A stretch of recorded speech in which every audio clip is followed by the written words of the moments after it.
What's going on, guys? Welcome to Mastering Chords, powered by Editor's Keys.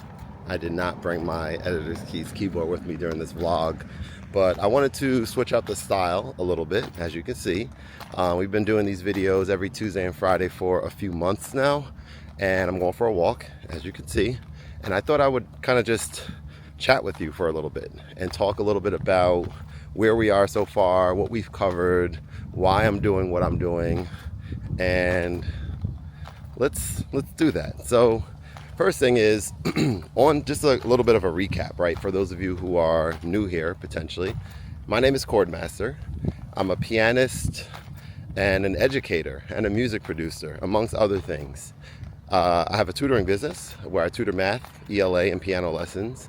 And of course, I have this thriving, sprawling YouTube channel where I focus a lot on music tech early on in the channel, and even, you know, kind of most recently, but most recently, after like 4 years or so of doing a lot of music tech, gear reviews and things like that, I've been feeling this sort of thing in me maybe about 4 months ago, which is that music technology is cool. It's exciting. You get new things, you try new things out. Hopefully it sparks creativity, and you know, that's a good thing, right? Potentially, right? Some of the challenges and some of the things that I started realizing, though, are that, number one, it's a very common theme for a person to say that, you know, first of all, to get excited about something, and then for them to say, all right, once I get that thing, that's when it's going to unlock something in me musically, and I'm going to be able to do X, Y, and Z. And most of the time, in my experience, that is not true, right? I've said that many times. And most of the times it's not true. Like, quite frankly, the thing that for me personally, that is really all I need for music production in order to unlock that musical thing, it's Chord Gadget on the iPad. It's the Roland Phantom, you know, keyboard workstation, right? Those are kind of like the two. It's Koala Sampler. These are the things that are the bread and butter, right? It's the OPZ, right? My experience with it. So there were a handful of things that I've experienced over time, which of course I needed to purchase. I needed to get these things, you know, in order to even get myself to a point where I could say that, oh yeah, this is like something that resonates with me. But ultimately, going down the path of like trying out so many different things and demoing them, and in turn kind of having a pseudo, hey, you know, I'm encouraging you, or I'm sharing information that ultimately gets people to purchase something with their hard-earned money. It was cool, but it was time for a change, long and short, right? And that change is education. That change is the thing that excites me a lot when it comes to music, which is chord education, music theory. And, you know, there's a lot of different elements to it. But to start with, what I wanted to do was show up, be consistent, show up every Tuesday at noon. We started Fridays at 2 p.m., but we just said, why confuse it? Fridays at noon as well. So we're doing Fridays at noon. Where Tuesdays I'm doing chord song tutorials, right? And specifically songs that I love, right? I'm starting with that, right? Songs that I really enjoy, songs that I listen to, that I learn the chord progressions to. Eventually we'll sprinkle in songs that maybe I don't know about, but people love and they're popular or whatever, and we'll get to that point. And then Fridays are like chord theory stuff. Starting out how to play these chords, right? How to play major triads, minor triads, etc. I have a lot of videos on that stuff. And then talking about most recently, last Friday was like inversions. How to leverage the power of inversions to make your progressions sound better and make them easier to play, right? I think that was one of the most important concepts that I learned when I started this journey. And then in terms of like, what is this for, or who is this for? This kind of like, I think, anyone who wants to learn this stuff, that's who it's for. But more specifically, like for me, as someone who likes sitting in front of a piano and having headphones on, have my microphone, and like playing chord progressions and like singing and adding some reverb, like that's a lot of fun to do. I love doing that. I haven't done it in a while. I've dabbled with that like in live streaming and stuff like that, but I haven't really done that too much lately, because like the way I have everything set up right now, I don't have the microphone. I have to figure out how to get the mic monitoring through my headphones with my interface that I'm currently using, which it doesn't do by default. But that's neither here nor there. And then the other people that it's for, maybe the bigger audience, are like people like you. If you're listening to this, there's a good chance that you're a music producer, maybe, like a lot of you guys are. And I think leveraging your understanding of chords allows you to say like, oh, I like that song. I like listening to that song. I want to make a song that gives me a feel that that song gives me. And in order to do that, I could play that chord progression. I can learn the chord progression to that song and then play it. But I want it to be different though. So how do you make it different? Well, some of these tools that we're starting to learn with different voicings for these chord progressions allow you to get to a point where you can, as well as in different keys and stuff, which we'll talk about that, soon as well. Matter of fact, I think that's actually a really good topic. I don't think I had that on my list, which is like, if you have a chord progression of, C to G, just keep it super simple. C to G to C, right? That's considered a 1-5-1 chord progression, because C is the 1 for C major, G is the 5 because C, D, E, F, G, 5, and then back to 1 for C. So like if I say play C, C, G, C, I can also say play 1-5-1. And if I say play 1-5-1, I could have you guys play a 1-5-1 in any key, can't I?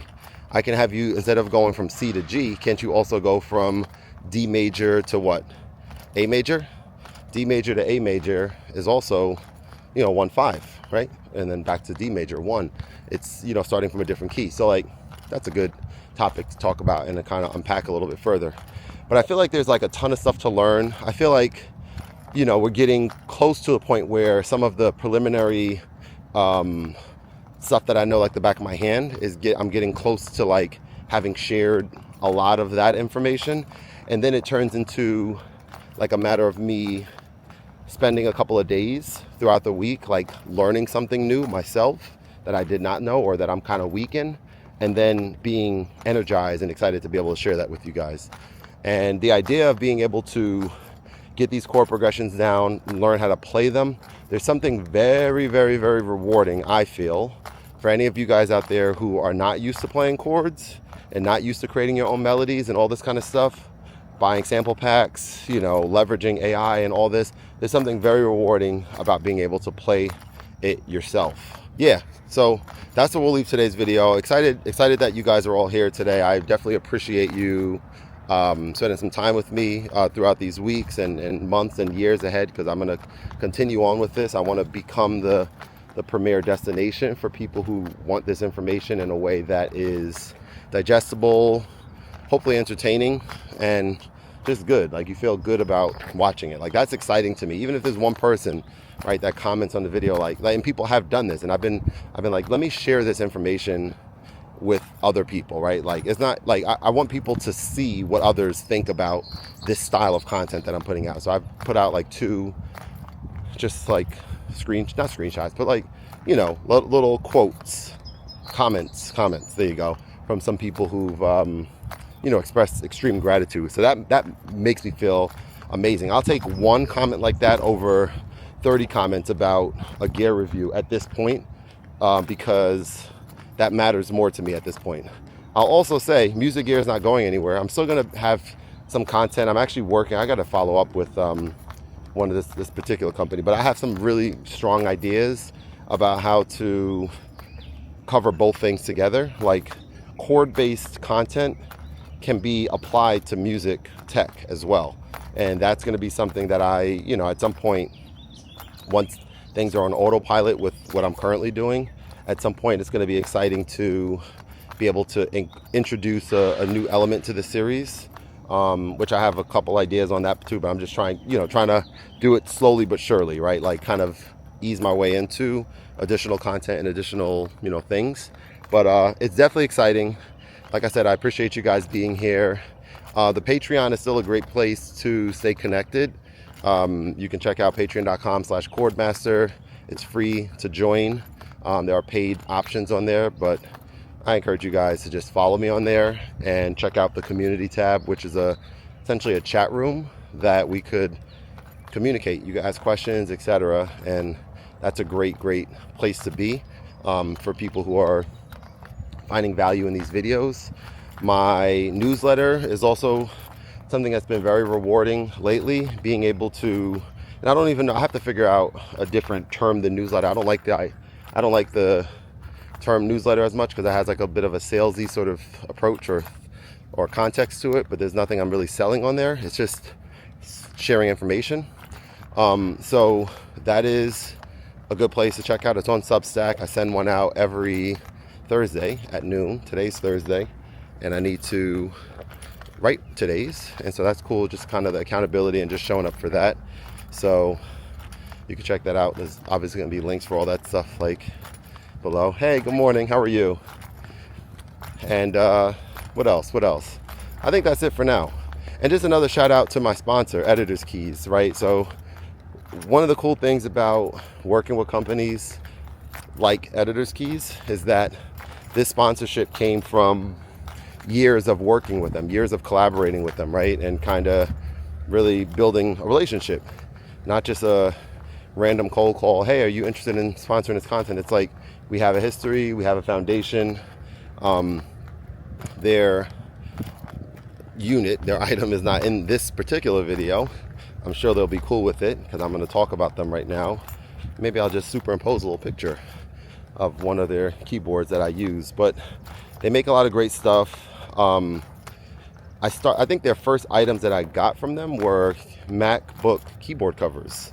And at the time I was doing, I was transitioning from using LumaFusion on my iPad for video editing, which I currently do use exclusively, back to that. But at the time I was exploring, because I had just got my hands on a MacBook for the first time, so I was exploring some different options for video editing. So I was looking at DaVinci Resolve, I was looking at Final Cut Pro, and then LumaFusion on the MacBook. I was checking out all three of them, and ultimately, DaVinci was awesome, really, really good.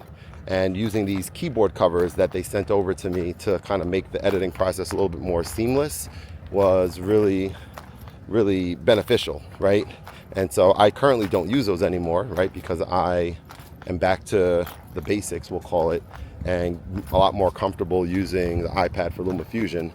Those are currently in the closet, but one of the other products that they have right now that I use a lot is their, and you see it in every Friday video, but it's their wireless Bluetooth keyboard for Ableton, backlit keyboard for Ableton. So that's my go-to, for Ableton on the computer, on my desktop at home. Being able to just kind of get more comfortable with a lot of the shortcuts and stuff like that. It's just extremely helpful, right, to see these commands. And I learned a lot about the shortcuts in just a more intuitive and just fun way. So you could check them out if you're interested. There's a link for them also in the description. And again, just want to say thank you for watching. I genuinely appreciate it. And I hope you all have a great rest of your day. Take care.